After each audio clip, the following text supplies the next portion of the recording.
Napaktilas, 100 tahun Kongregasi Fransiskan di Santa Elizabeth di Indonesia.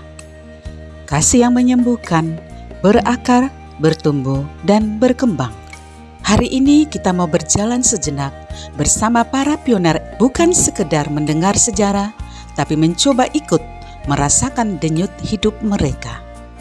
Kita mengingat karya kasih Allah, perjuangan para pendiri, serta berdoa agar semangat ini terus hidup di masa depan.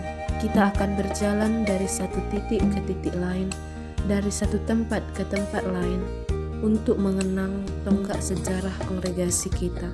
Kita mengenang pendiri dan para pionir kongregasi kita, seraya memohon kepada Tuhan menganugerahkan rahmat kekuatan, ketekunan dan kesetiaan kepada kita dalam melanjutkan misi Kristus di dunia ini, sebagaimana Dia telah menganugerahkan rahmat-rahmat itu kepada pendiri dan para suster pionir kita 100 tahun yang lalu, yang tidaklah mudah.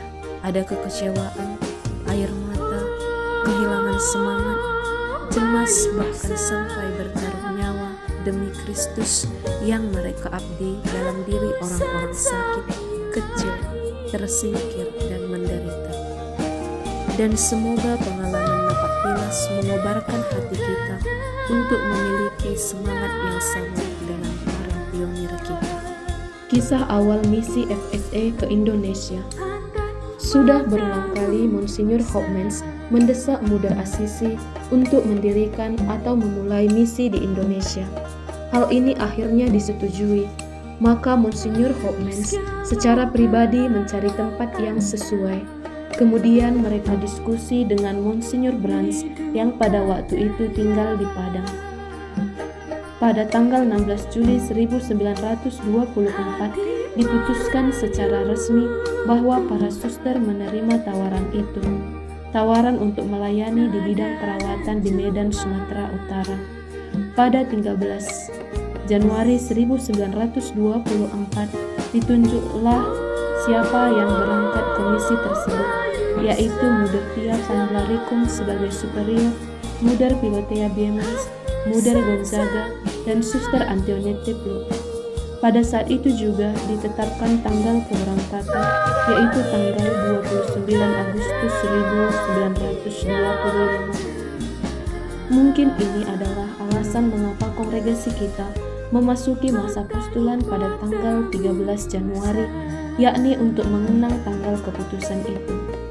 Menjelang hari keberangkatan, dilakukan upacara pemberangkatan dan perpisahan di semua komunitas yang ada di Belanda. Mereka mengelilingi semua komunitas yang ada di Belanda. Di setiap komunitas, mereka disambut dan diberikan hadiah untuk misi. Setelah itu, upacara perpisahan yang paling besar rupanya dibuat di rumah induk, yaitu di Breda.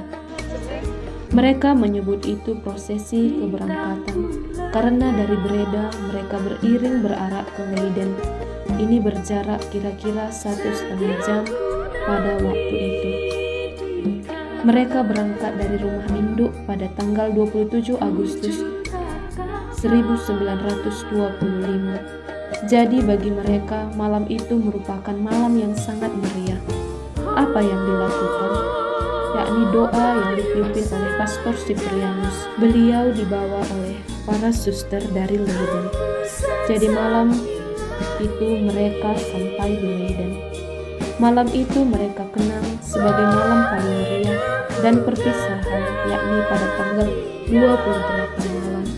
Dan besoknya tanggal 29 Agustus dirayakan Misa Kudus. Sebelum pemberangkatan itu juga ada dilakukan berkat perjalanan. Katanya jam 8 pagi Misa Kudus telah dimulai. Kemudian setelah itu semua keluarga dan suster-suster mengantar mereka keluar. Acara itu mereka sebut sebagai upacara pemakaman tanpa air mata. Mengapa dikatakan upacara pemakaman?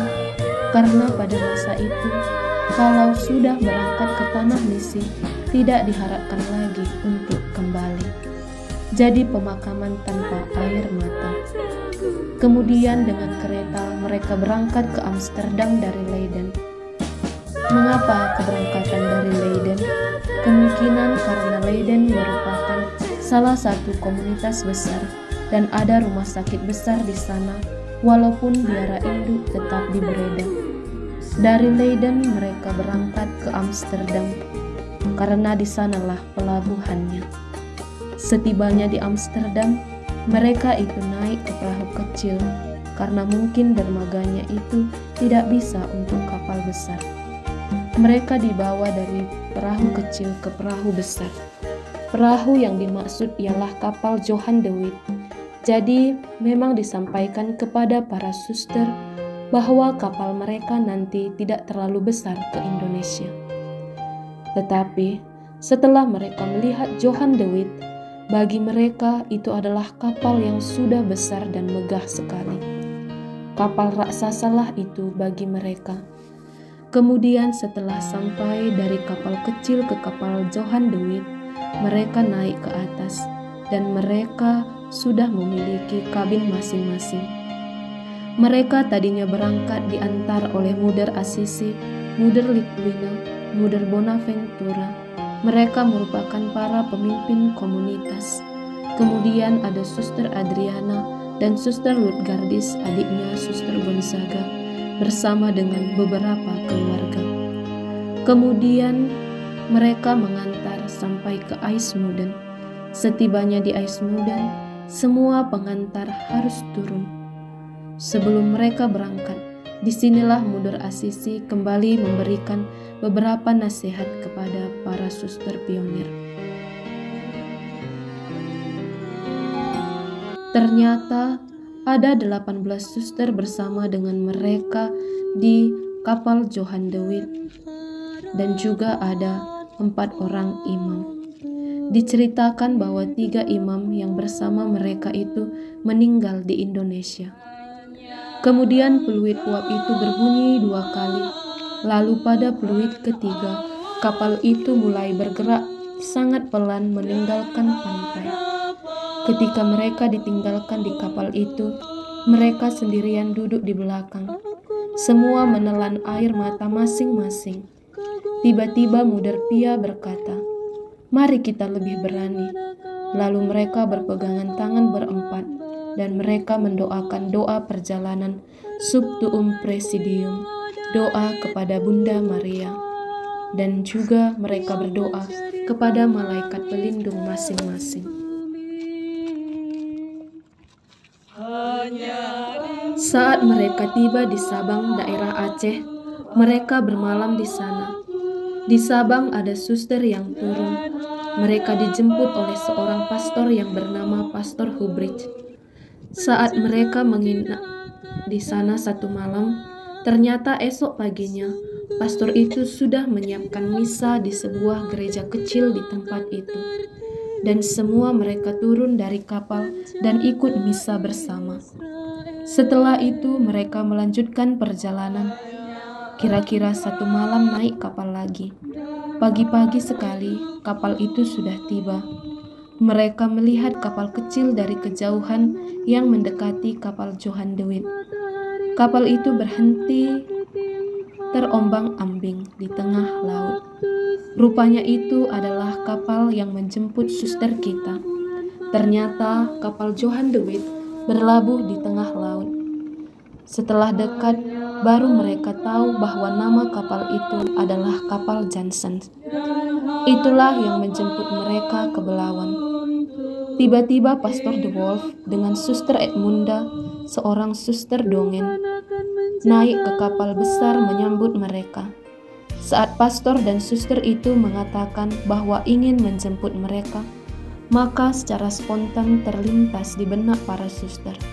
Kasihan sekali suster dan pastor ini sudah sangat tua dan rasanya umur mereka tidak akan lama lagi. Tetapi ternyata sampai tahun 1949 mereka masih hidup. Kemudian mereka mengucapkan selamat tinggal dan selamat melanjutkan perjalanan kepada suster-suster dan pastor yang di kapal besar. dan mereka menuruni tangga kecil, membawa semua barang-barang mereka menuju kapal kecil. Setelah itu berlayarlah Johann de Witt dengan perlahan, dan para suster melambaikan tangannya sampai kapal itu tidak terlihat lagi. Spontan mereka berkata, "Semua telah berlalu, hanya Tuhan yang tersisa." Setelah kapal kecil itu mulai berjalan dan mereka harus berdiri di atas kapal itu karena tidak ada tempat dan dibutuhkan waktu 1,5 jam agar tiba di Belawan. Mengharap kasih-Nya seolah-olah tiada mampu. Yesus perhatikan kehidupan yang orang yang sudah rusak dibetulkan dengan penuh kasih sayang. Yesus perhatikan tiap tetesan air mata. Dia mengenal hatimu yang penuh penyesalan dosa.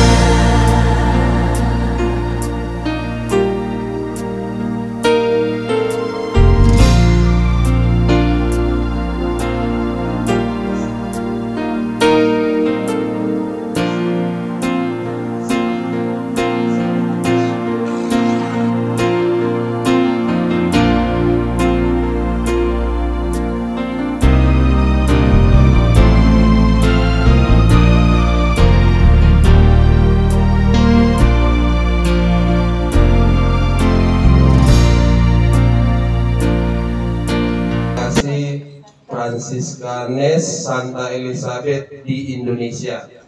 Jadi kami sangat bersyukur dan berterima kasih terlebih-lebih kepada suster-suster Belawan dan juga suster, dan juga kemuliaan bagi nama Tuhan.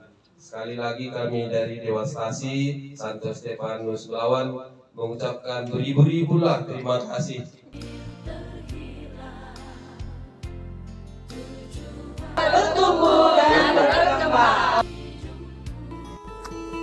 Saat sampai di Belawan, sudah ada 2 mobil yang membawa mereka.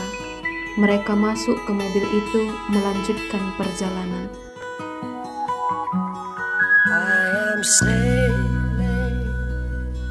I am sailing home again, across the sea.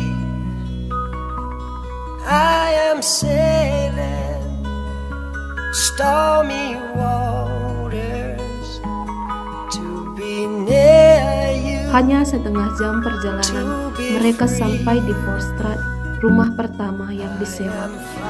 Pastor De Wolf sudah menyewa rumah itu untuk mereka. Di rumah kecil itu sudah ada beberapa perempuan yang menyambut mereka dengan jus dan buah di keranjang sebagai ucapan selamat datang. Setelah minum, mereka bersama dengan Suster Edmunda itu dibawa ke sebuah gereja untuk berdoa Te Deum, Allah Tuhan kami. Dari sana mereka pergi ke pastor.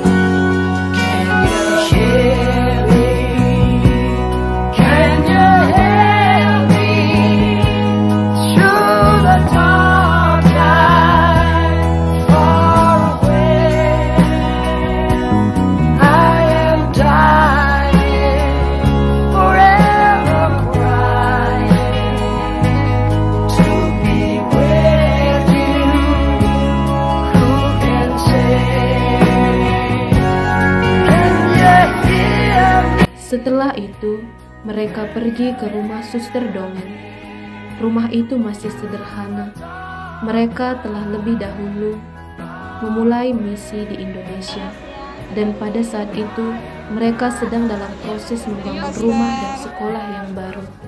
Para suster disambut di sana dengan musik, bunga, dan bagi mereka ini adalah sambutan yang sangat hangat dan maksimal. Para suster kita diperlakukan seperti suster SFD sendiri. Singkatnya, tempat itu sempurna bagi mereka. Barang-barang para suster ternyata masih tertahan di Belawan dan akan menyusul dikirimkan. Jadi mereka hanya membawa barang seadanya saja. Suster Edmunda mengatakan bahwa mereka tetap makan siang bersama dengan suster-suster SFD sampai barang mereka tiba. Rutinitas mereka katanya pagi hari ke gereja untuk ekaristi dan malam hari ke gereja untuk adorasi. Malam pertama saat mereka tiba, Pastor The Wolf itu sengaja mengadakan adorasi untuk menyambut para suster dan diundang semua umat paroki karena diadakan di luar gereja untuk menyambut suster baru. Kemungkinan kegiatan ini terjadi di Jalan Pemuda. Kemudian di tengah acara itu ada seorang perempuan yang belia mengatakan bahwa kalau dia sakit, dia mau dirawat oleh suster yang kecil, yaitu Suster Antoinette. Singkat cerita, awal-awal di Medan, mereka merasa sangat asing. Pastor The Wolf telah mempekerjakan sebuah keluarga untuk melayani mereka, namun bahasa menghalangi mereka. Seorang direktur pabrik es menyuruh seorang pekerjanya untuk setiap hari mengantar es batu kepada para suster. Berhubung di Medan cuacanya sangat panas dan di Belanda dingin, maka tujuannya agar para suster tidak kepanasan.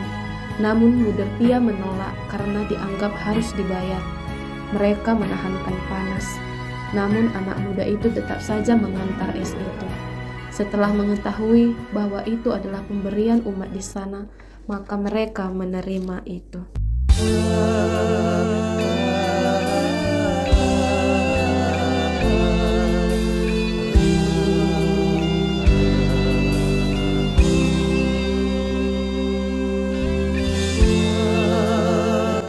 Tuhan, teguhkanlah panggilan setiap suster agar tetap setia sampai akhir.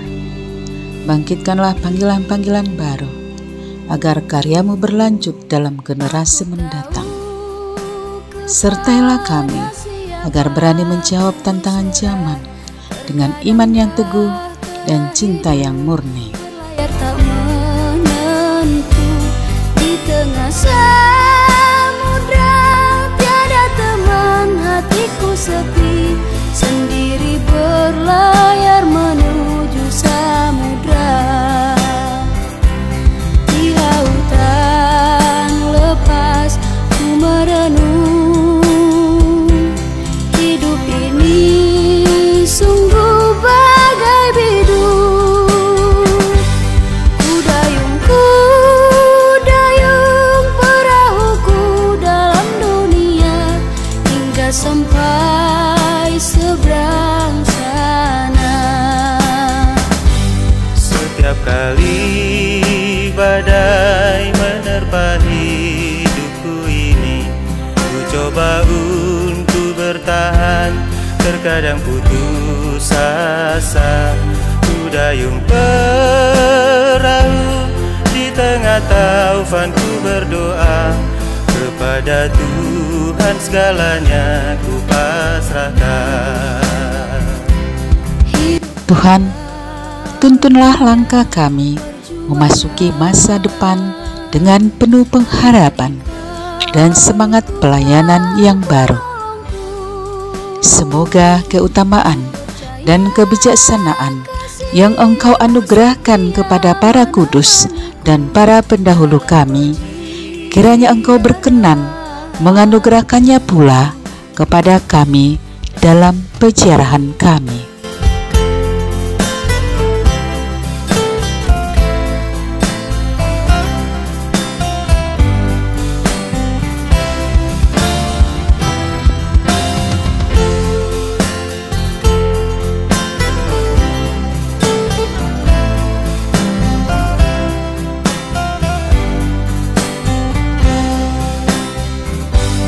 Dalam nama Tuhan semua bidung satu cinta dan satu pengharapan, bersama mencari harta suci, harta sejati di dalam hidup yang penuh percobaan. Di lautan lepas ku mencari, dalam dunia pun aku mencari. Hanya di Kau Tuhan, sumber cinta kekal abadi. Doa pembaktian di hadapan relikwi Santa Elizabeth sebagai pelindung kongregasi dan karya-karyanya. Santa Elizabeth dari Hungaria, doakanlah kami. Amin. Kepadamu ku berlabuh.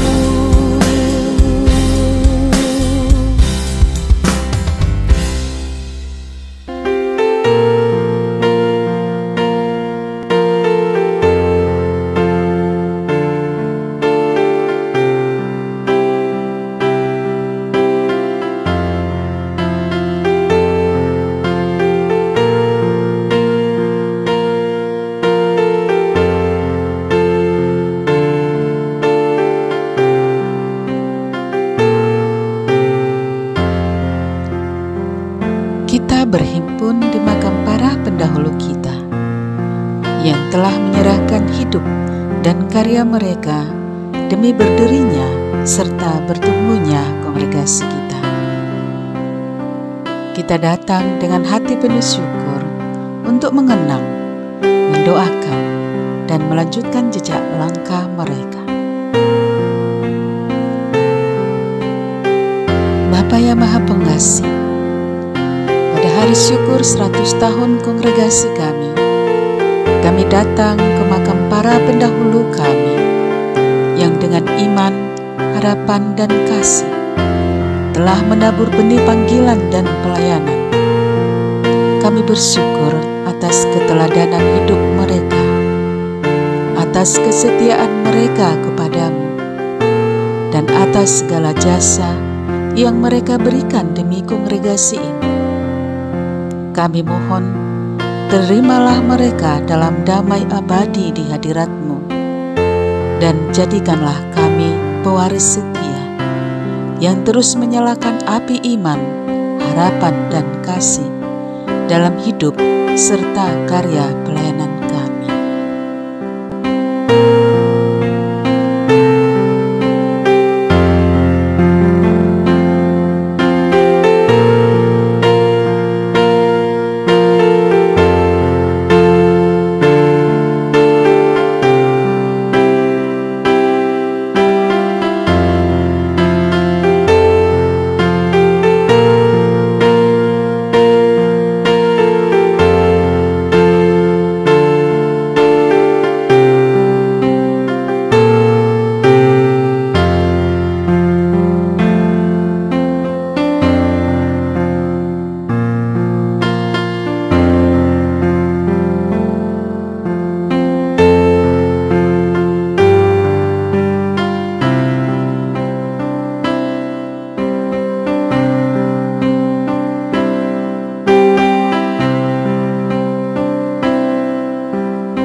pencipta dan sumber segala kehidupan.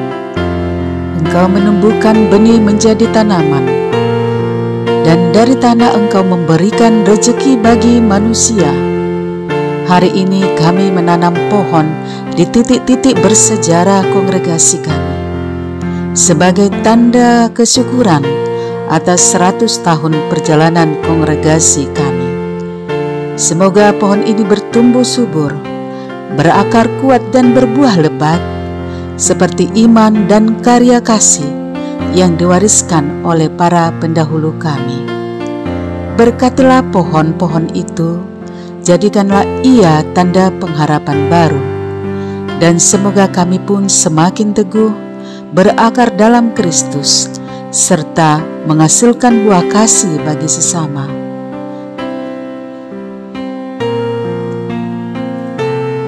Tuhan yang menumbuhkan benih menjadi pohon.